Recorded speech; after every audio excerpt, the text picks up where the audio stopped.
Spirit Airlines just went bankrupt, leaving thousands of people unemployed, travelers stranded. Does this mean the free market failed? Welcome to Sharpening Arrows, where we train teens to think biblically about life and politics. I'm your host, Victor Jakes. Now, I knew this day would come. I didn't know it would come so soon, but I have to issue our first correction here on Sharpening Arrows. Last week, I told you about my deep shame of not understanding weird handshakes like the dab. And when my son and daughter listened to this, they thought it was great. They loved rubbing it in my face. And then we got to the part where I referred to the dab as a handshake. And my son was aghast and told me, no, Dad, it's not a handshake.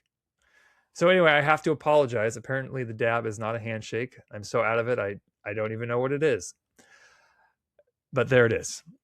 And I hope you do what I do, which is listen with your teen or preteen. I hope that parents, you listen to this podcast with your kids. It's meant to be listened to together, to be discussed together. We're going to dive into an economic topic that is so important today. And we're going to do it by presenting the best arguments of the political left.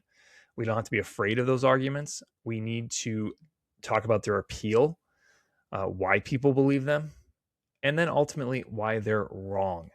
And kids, if you want to debate like Charlie Kirk did or ask questions like Ali Beststucky, you simply must understand your opponent's best arguments, not a straw man version of them. If you want to watch, we are on YouTube, youtube.com/@sharpeningarrows, youtube.com/@sharpeningarrows. And today we're going to look at why failure is the key to the success of the free market. Yes, you heard that right. Failure is the reason for the success of the free market. All right, as always, when we dive into a news story, we want to find out exactly what happened. That's just a good habit. So let's look. Spirit is an airline. Bright yellow planes was a budget airline.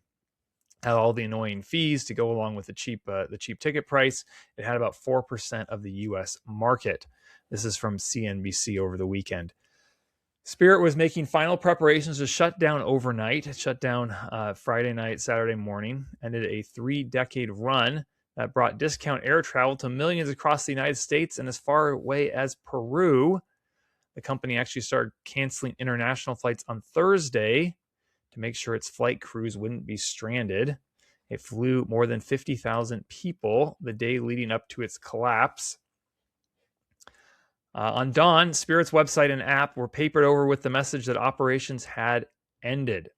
Some 17,000 direct and indirect employees lost their jobs as a result of the airline's collapse, the carrier said. That's tough news. Tough news for a lot of people, stranded travelers, people who worked at the airline, obviously. Let's have a pause point. That's one of the most important things about this podcast is I encourage you to actually stop the podcast and discuss these questions together. Parents, remember, you are your teen and preteen's most important teacher. So how many people do you think lost their jobs in 2025? What do you think? All right, so let's start with the wrong view. Well, this bankruptcy is an example of how the free market failed. Well, isn't it obvious? Do you know what bankruptcy is? It's a failure. It means something used to exist and now no longer exists. And the damage of this bankruptcy is far-reaching. 17,000 people lost their jobs. They had a job. Now they don't have a job. They had a way to provide for their family. Now they don't. This is going to cause disruption and hurt to many, many people. It's going to have major ramifications for air travel. All of a sudden, 4% of flights are gone. That means prices are going to go up for all the rest of us because there's less competition in the market.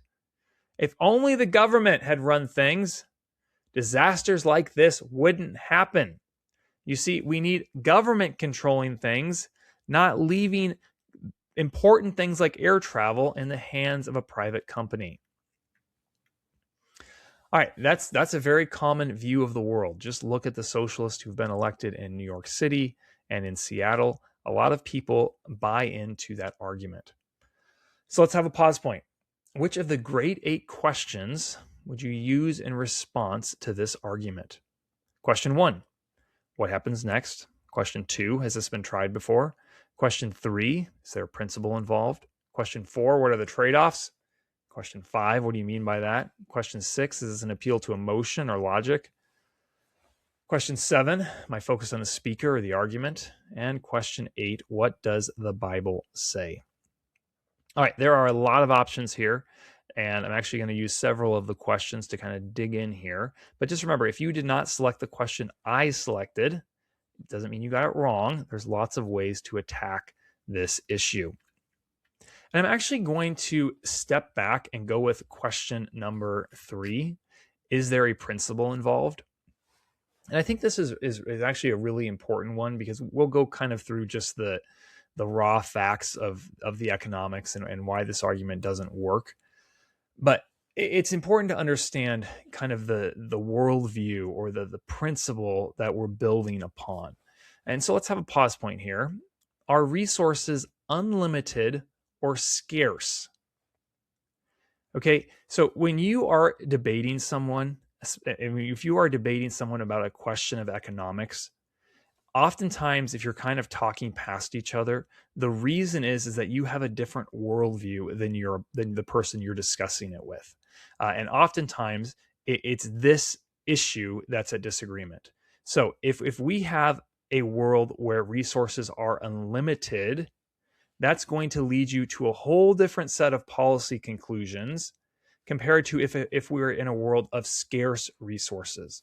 And we actually, one of the very first episodes we did, episode 3, was on this question. Do we live in a world of scarcity or plenty?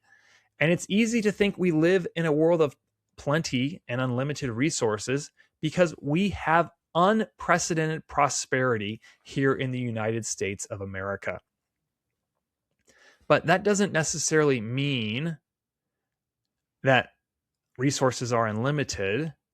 It could be that resources are limited and we figured out how to use them so well that we do have this unprecedented prosperity. So you can't just look around the US and say, oh, therefore resources are unlimited. So I want to encourage you to think about, if you went to a deserted island, would you have plenty or would you be desperate for food? Would you have electricity or would you be trying to create a fire? Would you have good medical care or would you be desperately trying to patch a wound with a leaf? And this isn't just a hypothetical, because if you read about what life is like when the Western world discovers a primitive tribe, the tribes do not have abundance. The tribes are not living in palaces and luxury. They are experiencing grinding poverty that comes from living off of the land. You can also go to Haiti. You can go to many places in Africa or Asia. Poverty is the normal. What we have isn't normal. And so the conclusion that we should draw from that is that resources are not unlimited. Okay? So very important foundational point. We do have plenty. We do have abundance here in the United States, but resources, just as a principled matter, are not unlimited. There is a scarcity, and so we have to address as a society, what do we do because we live in a world of scarcity? Okay, we live in a world of scarcity. Planes, trained personnel like pilots and maintenance folks are scarce. So how do we best use scarce resources? I think we can agree left and right. We want to use them efficiently. And here's the pause point, and here's the disagreement. How do we ensure that resources are used efficiently? Two main options here. Option 1 is government control. A ruler or a bureaucrat within the government tells people what to do. It tells people where to work, tells them what to learn. It tells companies or subsidiaries of branches of the government what should be produced. It says what prices should be charged. The government knows and the government directs. Option 2, freedom. People can decide what they want to produce, who they want to hire, or what job you want to take, where you want to work. Okay, but why would people work? The government's not telling them. Why would they take their freedom and go to work? For profit, to earn money as a business, or to earn a paycheck as an employee. And it's very important to understand that profit isn't a line item in a budget. It's the reward companies receive for providing something to people that the people want to buy at a price people are willing to pay. Okay? And so here's the thing you have to understand. A lot of times socialists will say, well, that company made 15% profit. If we just got rid of the profit, things would be 15% cheaper. No, because it wouldn't be provided for the same price. Profit is the reward you get for doing something well. Let me put it this way as a parent. In a perfect world, my children would just clean their rooms. I don't know what it looks like in your house. I'm sure your children's bedrooms are spotless. I need lessons. But in my house, sometimes we have to use rewards. And then all of a sudden things change. Children start working. They start being diligent. They start doing the thing that they need to do. And I can't just say, well, I'll just take away the reward to save a little money, because then the cleaning wouldn't happen, right? That's the same thing that happens in a business. Why is a business doing something? Why are they providing a good or a service? Why are they flying people around the country? To earn a profit. And that's not a bad thing. That's a good thing. And there's an important role that profit plays in the free market. Let's have a pause point. How does profit help lower future prices? Okay, this is really important, because oftentimes if a company makes a lot of money, a politician will come in and say, they're making a lot of money, they're price gouging, we have to cap their profits. We see this with California and oil companies. Okay, but prices and profit have two very important functions in the economy. First is they provide information, and they provide an incentive. We've talked about that, right? Why does a company do something? And then second of all, they provide information. And so when companies are making big profits, you know what that's telling all the other companies out there? Hey, this is a really good industry, service, product to invest in. These companies are making lots of money. So if you want to make lots of money, you should make this product, provide this service too. And then when there is more supply, you know what happens to prices? Prices go down. And in the market, profit and loss ensures that resources are used efficiently, because unsuccessful companies go bankrupt. Remember, we have a world of scarcity, so we can't just keep our scarce resources with unsuccessful companies, because if we do, then we're losing something in the future. And this is why it's important that unsuccessful companies go bankrupt. The planes aren't just going to disappear. They're going to go to other airlines. The personnel, yes, there will be a transition period. Yes, for some people, this will set them back financially in a way that they will not recover. But trained personnel are really important, and it's really important that they be used at a company that can turn a profit. Even things like gates at an airport. There's only a limited number of those. And so the gates that Spirit had, they used to fly a lot into Las Vegas, where I live. Those gates are now going to go to other companies. They're going to be reused. All right, so let's look at question 1 here. What happens next? Okay, because this is kind of the key point about why failure is the key distinction, the thing that sets free markets apart. say we've got an inefficient company in a socialist economy and in a capitalist economy, a free market economy. Well, in the socialist, communist, government-directed economy, the inefficient company remains because the company is doing what it's been directed to do. Either the ruler or the bureaucrat has said, go and make widgets, sell them for this price. And if they do it inefficiently, guess what happens? The company continues to go forward inefficiently because they're just doing what they've been told to do. And the long-term effect of this, multiplied over a whole economy, is that the economy stagnates. It does not grow. Contrast this with capitalism, where inefficient companies go out of business. And remember, those resources and those personnel don't disappear. They get repurposed. They go and they find a better opportunity, something to do that provides more value to other people, and you spread that over the whole economy, and that results in economic growth. So the prosperity that we take for granted only happened because for centuries, inefficient companies went bankrupt, went out of business, and the resources that they controlled went to more efficient companies. And we are all benefiting from that right now. All right, so let's look at question 2. Has this been tried before? Have we had a really clear contrast between a socialist communist country and a free market country? Well, yes, we have. The United States has the greatest economy in the history of the world, and the Soviet Union no longer exists. Before we continue, let me tell you about an absolutely terrific book, especially for teens. It's Memory Burn by J.T. Lindstrom, set in a dystopian future. AI in Memory Burn definitely hasn't improved things.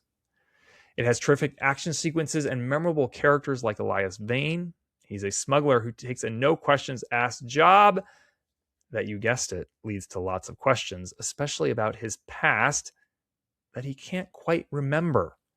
You see, the AI that runs the world has optimized humans by erasing their memories. Now, I enjoyed this book myself. I stayed up late reading it one night, paid for it in the morning. My children have read it and reread it. Check out Memory Burn today. All right, let's have a pause point. Have you ever lost your job? What did it feel like? Yes, parents, I'm putting you on the spot. And the reason I want to ask that question is I want to go to question 4, what are the trade-offs? Because I want us to understand, as people who defend the free market, and I'm certainly a huge fan of the free market, there is a real trade-off.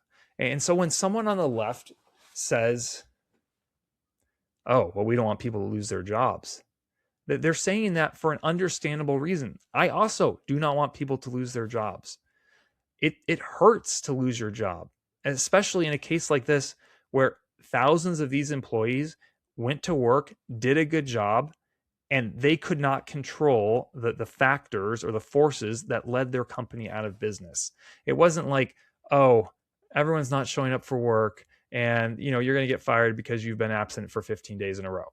No, that's not what's happening. And so it's certainly understandable. It's appealing to want to come in with the government and say, oh, we're going to stop that. We're going to stop the pain that these people are feeling. That's a real thing, and that's an attractive thing.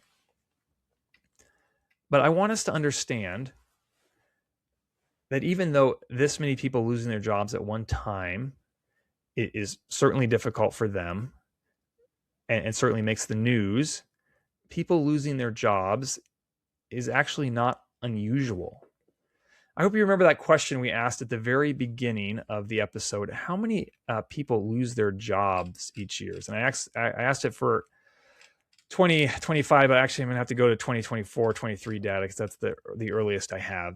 If you follow the news, you'll often hear every month, oh, the economy added 200,000 jobs. The economy lost 50,000 jobs. There'll be some number, usually in the hundreds of thousands, about jobs gained or jobs lost. So if you think about that, there's about 170 million people who are looking for work or working in the economy. that doesn't seem like very much, right?